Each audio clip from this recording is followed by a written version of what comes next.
All right, 5. Are we on? Coming up on camera 2? Yes. All right, ready? All right, 5, 4, 3, 2, 1. All right, what's up, everybody? Thank you so much for tuning in to Studio 21 and all things TigerTV. My name is Briahn Hawkins, and I've been executive producer of the show. So one thing that we emphasize here at TigerTV is that we try to remain as unbiased on stories as possible. We just give straight facts. With pop culture stories, depending on the topic, you could get a little bit of leeway. So I have a few thoughts on some current things going on in pop culture that I just want to share. Keep in mind that this was filmed on April 24th, so I don't have any thoughts on anything that happened after the 24th, because they technically haven't happened yet. And remember, whether you agree with me or not, in the words of one of my favorite YouTubers, Denzel Dion, I said what I said, I meant what I said, and I said what I meant. Period, point blank. So, first off, Toy Story does not need a 4th movie. I'm not a movie expert, but I think that Toy Story 3 had such a great ending, there's no need to continue the story. Y'all had me crying for animated toys holding hands as they were about to burn to death in a junkyard. Like, what else can you do to top that? Now, I've seen a trailer for Toy Story 4, and it just looks like a quick cash grab. You got Bo Peep coming out of nowhere. I can't even remember the last Toy Story movie she was in. You got Key and Peele in the movie, which just screams, "We want money." And then there's this random character named Forky that's just a plastic fork with pipe cleaners and I think popsicles for feet. Now, I can't stop Disney from making this movie, although I really want to. All that I ask at this point is that it doesn't ruin the past 3 movies. I'm not even gonna watch it. I'm just gonna count on other people to watch it, and then they're gonna let me know how it goes. So I know some people are pretty iffy about Ariana Grande lately, and with most situations, it's completely valid. But what we're not gonna do is say that she stole the flow of 7 Rings from somebody else, because it just makes it sound like it's so unique and only one person can do it correctly. So according to y'all, the beat was allegedly stolen from either 2 Chainz, Princess Nokia, or Soulja Boy. The fact that it could have come from one of 3 people should let you know that it's a pretty basic beat. I could use it if I wanted to. I don't, but I could. And I'm pretty sure I saw on Twitter that another one of Princess Nokia's songs sounded similar to a couple of the other artists. In the words of the City Girls, act up, you could get snatched up.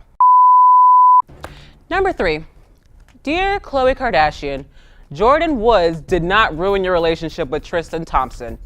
Your relationship was ruined from the jump. He cheated on his last girlfriend, who was pregnant at the time, with you, and you expected him to stay loyal to you? Haven't y'all ever heard the phrase, how you get him is how you'll lose him? And then once y'all became official, he cheated on you at least twice, probably more, in public. There's security camera footage of him sneaking around with other women from a club. Now, if that's not the biggest sign of him not caring about you, I don't know what is. But you want to get mad at Jordyn and only Jordyn when Tristan kisses her. I mean, sis, what did you expect? I'm not saying Jordyn isn't wrong for what she did, because she is, but we're not going to sit here and act like this wasn't expected from Tristan. At this point, you can only get mad at yourself for staying with him for so long. So in conclusion, Jordyn did not ruin your relationship with Tristan. Your relationship was being held together with duct tape, and Tristan tore it off. Move on, Khloe. You deserve better. All right, so number 4. So I just learned the term industry plan a couple days ago. From my understanding, an industry plan is an artist that looks like they came out of nowhere or they came from nothing, when really they had a team sneaking around and hyping them up to get popular. Before y'all even say it, yes, people have labeled Cardi B as an industry plant. I know a lot of people that know me knew that I was once a huge Cardi B stan, so they would try to say this to, make me mad. Honestly, don't care about her that much, but that's a completely different video. People also try to label other artists as industry plants, including, sorry. The background went bye-bye to when I cleared the Cardi B graphic. Okay. You know what I mean? Yeah. We probably need to, we're gonna start that story over.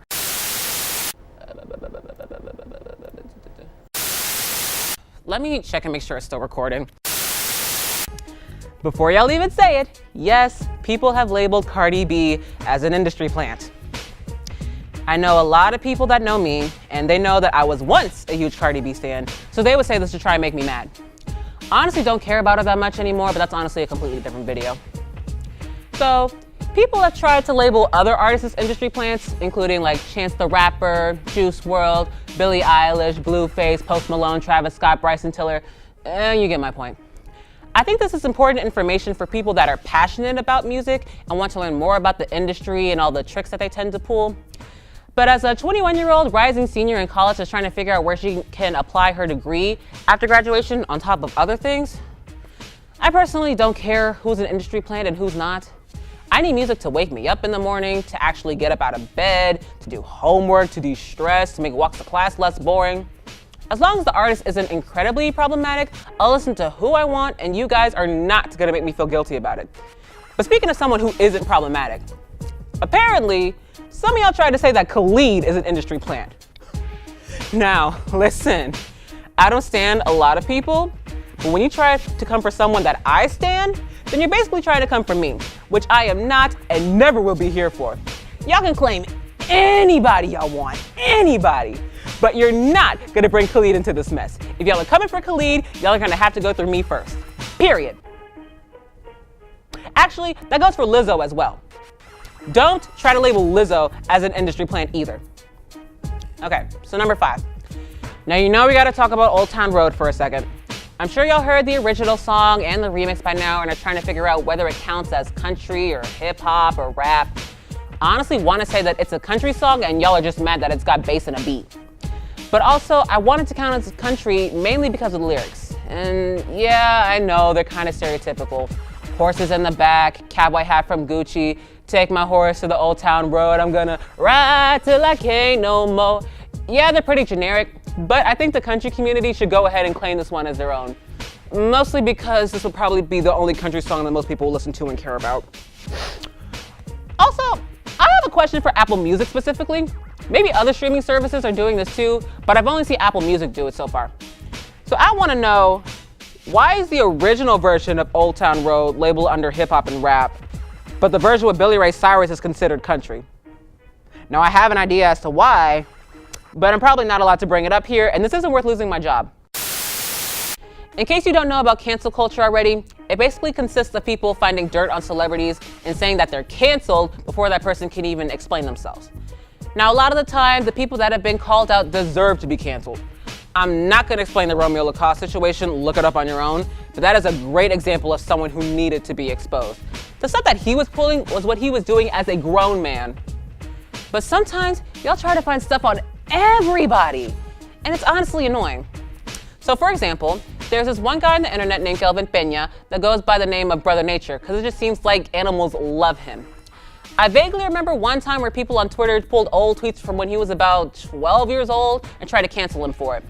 In my opinion, and I'm saying what I mean and mean what I'm saying, if we're pulling up stuff from when people were younger than about 17, I'm gonna say, I don't think it should be taken too seriously. We've all been younger than 17 before, and you could probably have a plethora of cringe attacks from the things you've done or said during those stages in life. Brother Nature wasn't the only one saying problematic stuff in middle school. Almost every middle schooler was saying something problematic. I'm 100% sure that I've said problematic stuff in middle school.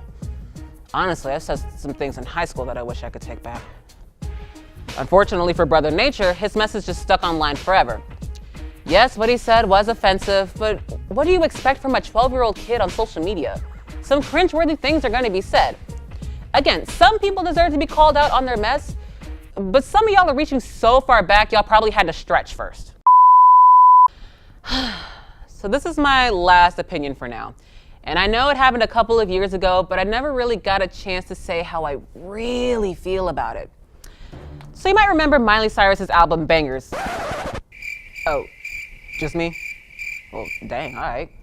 But I'm sure you can recall Miley trying so hard to be a part of the hip hop community, attempting to twerk, dragging rappers into her songs, rapping about being in the club with a J's on.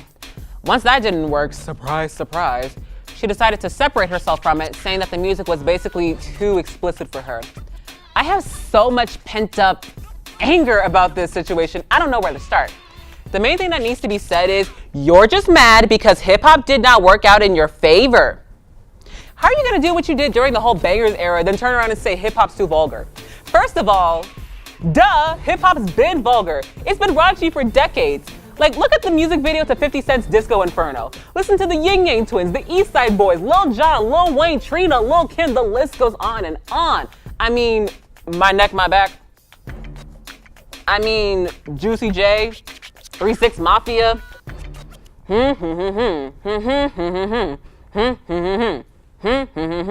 Like, I could have rapped the words to that song if I was allowed to, but you probably know how it goes already. You can't be surprised about hip-hop being pretty risque. But I think the difference between hip-hop vulgar and Miley Cyrus vulgar is too big to not mention. Now, I've seen clips of her Bangers tour. Her outfits were wild, the way the stages were set up was wild, the dancers were wild, and so was she. And then after doing all of that, you're gonna come out and say that you're going back to country because hip-hop is too explicit? Like, this logic is so far gone, I could start a search party to look for it. And I'm saying that she's trying to bring hip-hop back into some of her songs for an album that she's allegedly gonna drop during the summer. One article from vulture.com said that she's going back, and I quote, to her hip-hop roots. Really?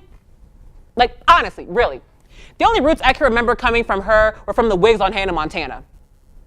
Like, you already bit the hand that was feeding you, sis, and it didn't really want to feed you in the first place. And now you want to come back looking for leftovers? I would say pick a side, but your side has already been picked for you. Stick to country, leave hip-hop alone, or Black Twitter will step on your neck. Period. So I've said all that I wanted to for now, but who knows? I might come back and share my thoughts again in the future. So thanks to anyone who's been involved with Studio 21 one way or another this school year, and thank you to those that have been watching. It has been an absolute honor being EP for this show, and I know that it'll be in great hands next year. Partly because I'm still going to be here to look over their shoulders the first few episodes, but I do trust them. So yeah, that's all from me. Thanks again, and I hope you'll stay tuned for TigerTV next school year. Bye.